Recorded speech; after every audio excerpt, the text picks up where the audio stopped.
Now, it seems to be a recurring theme that most of my videos feature the phrases, your government hates you, and your government hates you. But it's because your government hates you. And of course, one of the things it hates most about you is the fact you drive a car, not a milk float, though it doesn't actually matter, because the milk floater is being punished just as much as everyone else in this case. Because all over Britain, not just in Cornwall, though obviously I've noticed it because it's in Cornwall, all over Britain, and Mr. Clarkson himself alluded to this the other day when, even years ago, when they took a lane of the M4 and made it a bus lane and created one of the biggest traffic jams in London. They are just taking away lanes on main roads. Where there were 3 lanes, there are now 2 and a cycle lane. Where there were 2 lanes, there are now 1 lane and a bus lane and a cycle lane. Or, the most annoying one, when there's 2 lanes and they just make it 1 lane. And they just put white lines over the other lane and it sits there, just abandoned, like an abandoned roller coaster in a theme park. And you're looking at it going, oh, I bet that's ace. But we can't go on it because it's just covered in crisp packets and weeds. It's exactly the same thing. And it's just sat there, not being used, for no other reason than to slow traffic down. That's the sole reason of it, is to slow traffic down. And the concept that we now need to slow everything down even more slowing down, until we get to the point where we all go, well, it's fucking pointless, this. I mean, what is the point of driving there? It's going to take me 3 weeks to get there. I'm going to have to do 20 mile an hour all the way there. Journey times are just getting longer. That's exactly the point. That's why they're doing it. They want you to say that. They want you to give up your car. They want you to stop going places. They want you to just fucking stay in your house and do nothing. That's what they want. They want you to become a compliant vegetable. And the latest example of this, which is mind-blowing for the reasons I'm about to give, once I've wiped the dog hair off my top, fucking Dalmatian, is, I don't even know what I was saying. I've lost track. The latest one, yeah, that's where I was. Right, we'll go back to it. Going from St Austell to Plymouth is a 26-mile journey. Takes about 40 minutes, largely because it's A roads, which are single carriageway most of the way. Occasionally, there's a little bit of dual carriageway round about the Doubles Liscard area. I will put a map up to show where this is, and I will show subsequent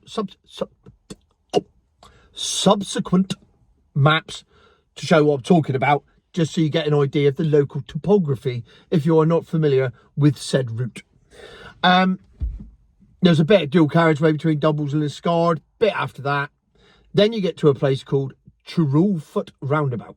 There is a very good truck stop cafe called Windy Ridge, the other side of that. And this side of it, there is the Brightside Diner, which has 60s toilets in it. Brand new toilets, but designed in a 60s type way. Proper old olive green porcelain. Very retro. Not a bad breakfast. Twice the price of Windy Ridge. But nevertheless, pays your money, takes choice. Anyway, from that roundabout down to a Carkeel roundabout, which is Saltash, just before you go through the tunnel with speed cameras, up the other side, onto the bridge. Can't go faster than 30 mile an hour on the bridge, ever. It's impossible, even at 3 o'clock in the morning, for some reason. And then pay the £2.70 toll to get into Devon, you dirty Devon bastard bays. But toll aside, let's just park the toll for 1 minute. Now, this stretch of road is single carriageway nearly all the way. 6 miles it is from one roundabout to the other. Largely single carriageway. There is one point where you can go round a left-hand bend and overtake to get round slow-moving traffic. Now, the first thing they did earlier on this year was put in 10, count them with me, 10 average speed cameras, reducing it from 60 to 50 and 30. So it's 50 outside the villages, 30 in the villages. It's always been 30 in the villages anyway. It's now 50 instead of 60. They've knocked it down by 10 mile an hour. It's petty, it's pathetic, but they've done it. And they've done it so they could put in average speed cameras so they can make them a few quid. That's the sole purpose of it. No. Oh, I think you'll find it's about safety. It's not, and I'm about to prove that. Oh, I think you'll find it is. No, it really isn't. And I will prove it. So you've got your 10 average speed cameras. So naturally, everything hasn't slowed to 50. Everything's slowed to 40 and gone to 20 in the villages. So that road is now a nightmare to drive along. It now takes you twice as long to get along it. I think you'll find it only takes an extra 30 seconds if you drive at 5 miles an hour slower. No, it doesn't. It takes longer. Do you know how I know that? Because everyone that drives on it every day, actually in a car, not using a theory and a scientific calculation based on average driving speeds in perfect conditions. No, they're actually in their cars driving along the road, and it takes longer. That's called a real life experience, not an experimental model conducted in a lab. So, you've got the 10 average speed cameras. You've still got that overtaking lane. So, if you're behind a tractor, which we are in the middle of the countryside, there are tractors all the time using that road. There are also lorries using that road. It's the main haulage road between Plymouth and St Austell. Now, on that road, that is the only place you can overtake to get round those lorries. No, that's not true. If you go into Plymouth, there are 2 other overtaking places. So it's not the only place, but it's the first one in 3 miles. And then you go up the hill, and then down the hill the other side, then there is another one. And then as you come up the hill into Saltash, there's another one. But they're still covered by average speed cameras. You still couldn't go above 50 anyway if you wanted to. It's just enough to get you around a really slow moving vehicle. So you're never going to be speeding. However, the wonderful people at National Highways, in their wisdom, have come up with the overtaking lane being removed as part of a larger safety scheme. This is part of a £750,000 project by National Highways that includes reducing the speed limit to 30 mile an hour in the villages of Tidderford and Landrake and installing average speed cameras. So it's all part of the same scheme. So this particular overtaking bit is being taken away. So I looked up the stats because it's being taken away for safety reasons. Because in the last 5 years, there have been some accidents there. Now, I'm not saying at any point that any accident is a good accident. Every accident we can prevent has to be good. But, and here's the crucial thing, the response to accidents must be proportionate. Now, all you floaters out there and all you people that are going to go, oh, he just wants to speed everywhere. And no. I am simply asking for a proportionate response to the risk. I used to write risk assessments and health and safety policies. I know what I'm talking about when it comes to risk management. All right? So bear with me on this. Because on this stretch of road in the last 5 years, there have been 6 traffic accidents, or what are they RTAs or whatever they call them now. They don't call them accidents anymore, do they? Incidents, whatever they are. I don't give a shit about the terminology. The point is there have been 6, none fatal, thank God. 6, couple serious, 4 not so serious. Now that's 6 accidents too many, granted. However, as I said, it must be proportionate, because 23,500 cars use that stretch of road every day. I've done the maths. That is 8 million journeys per year. 8 million. That is 40 million journeys over 5 years. There have been 6 accidents. That makes the odds of you having an accident. Remember, I am a gambler. I love me horses. Did very well yesterday. the odds of you having an accident on that stretch of road are just under 8 million to 1. The odds on you having an accident are the same as winning the national lottery.